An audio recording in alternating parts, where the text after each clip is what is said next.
The summer, it's unforgiving, especially in some places, but however, gotta love the summer events, especially the swimsuit outfits. That's right, the swimsuit outfits. Welcome, the Gamer Man's Lounge. Awaken to play. This shirt is old, really old, but anyway, hopefully things are going well for you guys. As for me, welcome to the Gamer Man's Lounge, and today we got a news video, and how these news videos work is that I talk about news stories that happened weeks past up to now, because news stories involving video games is very, very slow. Like this burp that's about to be coming. Yeah, I know. But also a heads up, if things get good enough, we might do 2 news videos in 1 month. So something to keep in mind about. Quick heads up. But anyway, with that totally said, let's get right on going to the news. The first story that we're going to be talking about is a rumor that is unfortunately true. Dungeon Travelers 2 has been rejected from release on Steam alongside the sequel, Dungeon Travelers 2-2. This was officially revealed on Shiravune's official Twitter post, and the release of those 2 games were both on PlayStation Vita, and both games are now translated to English, but however, back then, only Dungeon Travelers 2 was brought to stateside on PlayStation Vitas through publisher Atlas. And only the first Dungeon Travelers 2, sadly. But now we're seeing Dungeon Travelers 2 and 2.2 getting translated into English and getting released through, as of right now, Joren. It's not looking pretty great for Steam. I don't know what's going on with Steam, what's Steam's issue here, but however, both those games are going to be $20 each. As of right now, you will find this game on Joren, but Shiravune has announced the game would be releasing on 2 other storefronts on PC. It is the way that it is. Shenanigans ensures. The cases of excessive censorship seems to be going haywire, but here's another example. Oh boy, and I've already had this in mind the whole time, but the PlayStation version of Lisa Definitive has been censored way more than what Lisa Definitive Edition already is. Like, Lisa Definitive Edition was already censored because there was a couple of scenes that got altered. Now there's even going to be more censorship for the PlayStation versions, and they had to be made in order for the game to release on PlayStation. You can find it on other platforms with less censorship, like Xbox, Switch, and PC via Steam and Epic Game Store. But the PlayStation version, there had to be additional censorship that had to be made in order to be able to release on PlayStation. And it is a indie RPG, or a definitive version with more stuff. It's a definitive version of a duology of indie 2D platformer RPGs that kind of feel like a dark version of Earthbound or something, to be the case. And despite the game that was going to be rated for older audiences anyway, and how gritty that game, like, you don't want to let your kids near those Lisa games, because they're dark, okay? But PlayStation is going full Karen, and it's just baffling to me, because in order for the changes, I mean, oh my goodness, my mind has already got jumbled up thinking about it. In order for the PlayStation version to even happen, references to drugs and alcohol had to be altered. Like, Sony went anal with these devs over booze and prescription medication. Or things that you smoke on, okay? Like those Marlboros. So Marlboros and... Did I say that company name right? Oh well. So Sony's like, hey, no liquor, no, stop, which is kind of weird. So the cases of excessive censorship have been escalating, and the goalpost is moving and moving, something that we have been warned about. I don't know what's going on. It's going haywire. And here comes the next news story that'll make you feel better. Here is a new playable character coming to Action Time and In. Her name is Eleanor, and she is essentially an elf, a playable character who is milky thick as hell. And with that totally said, she has previously debuted in another Time and In game. She is a dark elf and also an assist type wielder of orb-like weapons. By the way, quick edits, by the way, Eleanor is going to be using the same weapon type as Kirara. So, something about that. So, her weapon might either share the same... Yeah, it's sharing the same weapon type as Kirara. Releasing on the 1st, already out now. And it will be unlockable with gems on August 14th, by the way. And she does have a debut banner for her equipment and stuff, so yeah, it's going to be interesting. Now, additional outfits, there's going to be swimsuit, limited time you can unlock with gems, a summer dress, which you can unlock via Shop of Desires, bathrobe, gym outfit, Kirara's outfit, bunny girl, and she has a secret garden outfit.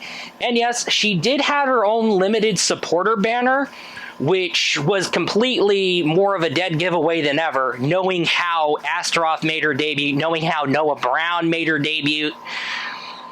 So with that totally said, so yes, I'm not unlocking her through money. I'm going to be unlocking her through gems when she becomes unlockable through gems on the 14th of August. So if you don't like spending money, or you want to spend your money elsewhere, like getting Emily Simmons her swimsuit, here you go. That's available through the Golden Pass. And here's another sad thing that's happening. But, however, before we get to that news, how about a game recommendation? Before we go and get you moved on to the next news story, how about a quick little break? And here's a quick game recommendation. The Lounge is going to recommend you some games. This time, The Lounge recommends you check out Genshin Impact, a big, free-to-play, open-world gacha game. Select a party of up to 4, flip-flop between characters, powered by a vision, mix elements for maximum damage, or play as Yola for mostly physical damage things, with the inclusion of Sumeru and new regions and areas getting added on average, say, every year, plus events to grind for those Prima Gems to roll the gacha, in terms of getting those 5-star characters or weapons you're aiming for. Also, add in the Serenity Pot, Spiral Abyss, and Genius Invocation TCG minigames. Oh yes, this game comes packed with plenty to do at the end of the day. Add in some amazing anime graphics, an amazing orchestrated soundtrack, plus brilliantly designed characters, and you got yourself a free-to-play to try out. Well, good thing we have these game recommendations that we show up in the middle of the video, because games are getting harder to get into in today's day and age. But anyway, let's get right on going to the news. And the next story we're going to be talking about is Gundam Evolution ending service on November 29, 2023. That's going to be the kill date. Microtransaction purchases has already ended. It ended in the 26th of July. And there's going to be some new content as a last hurrah. They're being slowly released. And Gundam Evolution is going to be this free-to-play first-person shooter it was a multiplayer team-based mech combat FPS that was based off the Mobile Suit Gundam franchise, very popular franchise, but unfortunately Gundam Evolution will be going away and ending service on the 29th of this year. It is the way that it is. Life, I know. Anyway, let's get right on going to what is believed to be a spiritual successor to Patapon Ratatan. Now, Ratatan has been revealed, but the devs need your help via the Kickstarter. It needs crowdfunding help. So, Ratatan is a spiritual successor to Patapon. Patapon released on PlayStation Portable. It had a sequel released on PlayStation Portable. It was a PlayStation exclusive franchise. It was remastered on PlayStation 4. And then, the sequel got remastered too, if I remember right. But now there's a spiritual successor that's going to be multi-platform, by the way, confirmed right now. It's going to be multi-platform alongside releasing on PC. All right, Ratatan has been revealed. It needs help through crowdfunding. The Kickstarter page already kicked off the 31st of July. So yeah, devs need help They need help crowdfunding this game because it's a 2D strategy and rhythm game with beautiful 2D visuals, and we can't let that, and we can't let something like a failed crowdfunding campaign get in the way of such a beautiful looking game. It would suck. So come on, community. These devs need your help. And let's get right on going to the next news story from, wait, hold up. What? What's Blaze Entertainment doing right now? Blaze Entertainment is coming out with a new retro brand called Hyper Megatech. That's right, Blaze Entertainment is the makers of Evercade.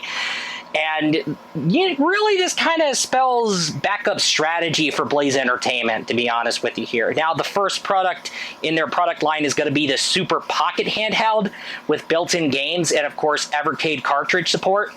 Super Pocket will have... Did I say Pocket right? Hopefully I said that right. Super Pocket will have a Capcom and Taito edition. Super Pocket will be launching in October 2023 for $60 each. Hey, comes with a catch. Pre-orders are now available as we speak. Now, the Super Pocket Capcom Edition, its games built in are going to be Street Fighter II Hyper Fighting, Strider, Ghouls and Ghosts, Final Fight, and 8 more. As for the Taito Super Pocket, Fairyland Story, Liquid Kids, Kiki Kai Kai, Elevator Action, Bubble Bobble, and 12 more. Hyper Megatech is going to be more focused towards more variety products such as tech, toys, games, and board games. And it's another retro game from Blaze Entertainment, which seems like a backup strategy for Blaze Entertainment in case some shenanigans ensure for Evercade brand. But let's get right on going to the next news story involving Evercade, because Evercade just had its second showcase show up, and expect the next one. Expect Volume 3 to be in 2024. Yikes. Long wait, but Evercade Showcase Volume 2 is focused on indie games. There's going to be the Home Computer Heroes Collection 1, where we're going to be seeing Citadel Remonstered, Farming Simulator, Tanks Furry, and 4 more games releasing on October 2023. Good Boy Galaxy and Witch and Wiz 2-game cart is going to be December 2023, and another 2-game cart, Demons of Astborg and Askbros, releasing on December 2023. Hopefully I pronounced that Astborg part right. But here's a huge heavy hitter. This is a heavily ambitious 2D cinematic puzzle platformer releasing on October 2023 as a physical exclusive release on Evercade console brand. Okay, Full Void. Full Void, it's going to be coming with a special edition with art book as well. So yes, Full Void, it's a 2D cinematic puzzle platformer, and it's going to be releasing on October 2023 physically, exclusively on Evercade. So you can play this game right now. It's out now on Steam. Now, like I said again, the next showcase is going to be on the year 2024, so might as well wait long. But they already got a lot of games that are out there from left and right. It is the way that it is. And yeah, they got their roadmap is already occupied throughout the bottom half of 2023. So with that totally said, it is the way that it is. Hey, oh, I think we reached the end of this news video. But anyway, with that totally said, news links in the description. Now, as you excuse me, this summer heat is really becoming a pain in the ass. It's finally starting to get to that climate where it's starting to get really, really hot. I think I'm expecting another excessive heat warning. Let's hope that lasts way shorter compared to the last freaking excessive heat wave that I had to deal with throughout the entirety of July. But it is the way that it is. Anyway, with that totally said, that is all I will be looking forward to you in the next video. Peace out. I need to get this fan on. I need this fan on. Oh. I need to get this fan on. Got wind blowing in my face. Ah.